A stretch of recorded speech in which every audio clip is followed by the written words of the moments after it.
Today on Think Smart with TMFG, Mike and I are going to be discussing private wealth. Mike, you've got some opinions on the state of private wealth today. Well, private wealth used to be something that was very interesting. Right? Private wealth used to be something we called a family office when we thought of private wealth. And remember, we went on tour, I think it was in the U.S. of in Cincinnati, and it was a private wealth management office. And it was extraordinary what they would do. They would take care of only a few families, but they would provide extraordinary service to those families. They look after their accountant needs. They look after their legal needs. They would sit down with the family members if they're spending too much. They would put them on budgets. They would make sure they weren't going too extravagant on buying airplanes or boats or whatever they were buying at the time. So it was really an access to a team of people. And it was they could only handle so much. The families were worth maybe $100 million or $200 million at that time. They're probably worth $1 billion now when they're looking at them. But this was how it happened back then, and it was a very interesting type of way of running money. So we've talked about the word private. If you're a member of a private country club, it sounds pretty fancy, or a private club of any sort sounds pretty exclusive, and the same applies to investments. Yeah. So what's changed? Something feels like it's changed in the industry about private wealth.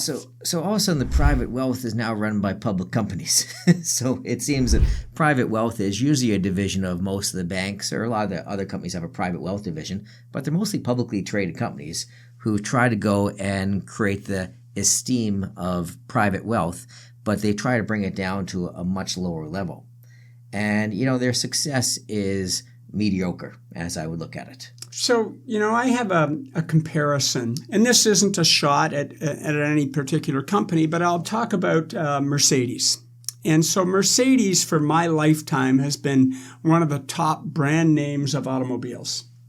And, if you drove a Mercedes, it didn't matter what year the Mercedes was, you had that Mercedes symbol on it. Well-built, beautiful cars. Right? Yep. Spectacular. And they had great service. The cars seemed to last forever, and they held their value. But they were unaffordable to most. To most. Right. See, when you saw someone driving a Mercedes, you knew there was a success story behind that. So what did they do? Well, they sort of changed their quality, and they made that Mercedes logo available, and Mercedes automobiles available to someone with, $30,000 could buy a Mercedes now. It still had that Mercedes logo. What happened was you only got to experience that when you were a Mercedes client. So we had an SUV, a Mercedes, but it wasn't a cheap SUV. It was a beautiful SUV. But suddenly when you went to get that SUV that you'd paid a lot of money for serviced, all those other $30,000 cars were also being serviced. So their service department literally fell apart. It was no longer exclusive. They'd no longer give you a car when you brought your car in. You would have to go into the service department, and then they'd place you in another room, and you'd sit there for 45 minutes before some service person would come and talk to you. And then you'd have to go back to the service desk, and then they'd tell you, well, we need to keep your car for the next couple of days. Yeah. And it's all because they couldn't handle what they were doing. I think the same thing is happening in the investment industry with private wealth. It was an idea. What they were going to do is they combine products like investments, banking, lending, all these different facilities together, give you access to all these different areas. So, we talked about Mercedes, but, you use Rogers. They combine your TV, your phone, your internet, and everything. Home security. Home security. So how have you found the service? It's not as good as it used to be. It's not great. So when you combine everything, the idea behind combining all these different groups together is it becomes very difficult to leave. And what happens is it's very easy to go switch an investment advisor or switch a bank. But when you have your bank, your investment advisor, and your loans all in one place, they're trying to get a hold on people, because that way it's no longer trying to keep people as clients through high service. They just make it difficult. And that's what that industry has really lived on. And they found as it keeps on moving ahead, it becomes more difficult for people to move. Now, in theory, it sounds very attractive because you get to combine your banking, any mortgage or debt borrowing that you might have, plus your investments. The only problem is, Now they've actually made it mandatory that you have all of those things. So I recently went to one of the banks. I've talked about this in a previous podcast. The only way they would take me on as a private client was if I brought my investments over. So because those pillars that we talked about in a previous podcast have disappeared, the pillars that used to separate all those things, they've brought them all together. And of course, now what they've done is they've lowered the minimums. So you could have up to maybe just $1 million worth of investment assets, and you're a private client now. So we end up with a very watered down version of what private client used to be. They're run through programs. They don't allow any individualization. Idea of private clients originally, where someone was looking after you, looking after your own interests.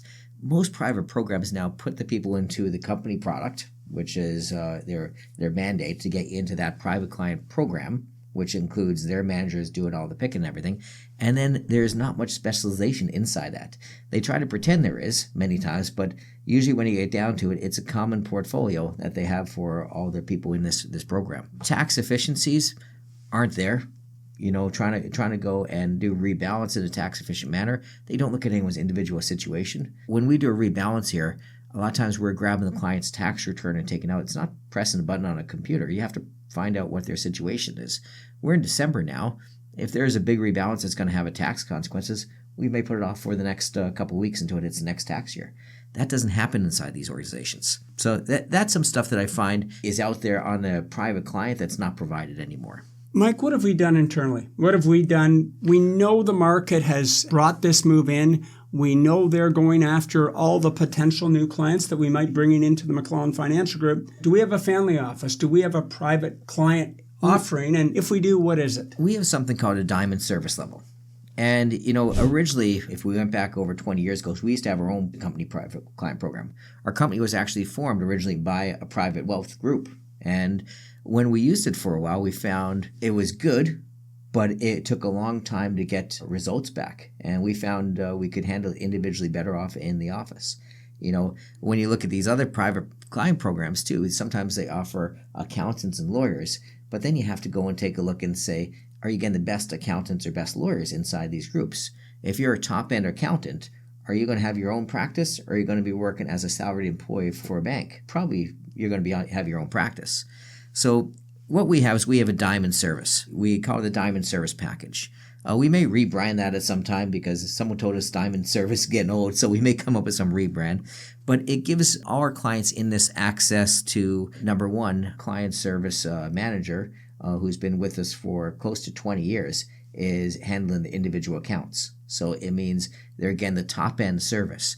We're providing tax packages that go into extreme detail and means that you don't have to compile things for your accountants. It's one package you can bring to your accountant. It's going to lower your costs from your accountant, save you money. We also go and make sure there's events that are specialized to meet these needs. We'll have extra reporting that goes into a little bit more detail on what we've accomplished in the year. So we're trying to provide a true higher-end service, and we have a lot more meetings per year with those clients to make sure we're keeping on top of everything. And that's our diamond package. And, it's available for usually households above $3 to $3.5 million in that range. It starts going to our diamond service package. Do you consider it still a private client service? It would be, yeah. I guess the only thing that we haven't really been able to put into it yet is banking. Yeah. Those are some things that we're going to be exploring over the next couple of years with our move to our new location. That brings us to the end of another week. This is Rob and Mike with Think Smart from the McClelland Financial Group of Assante Capital Management.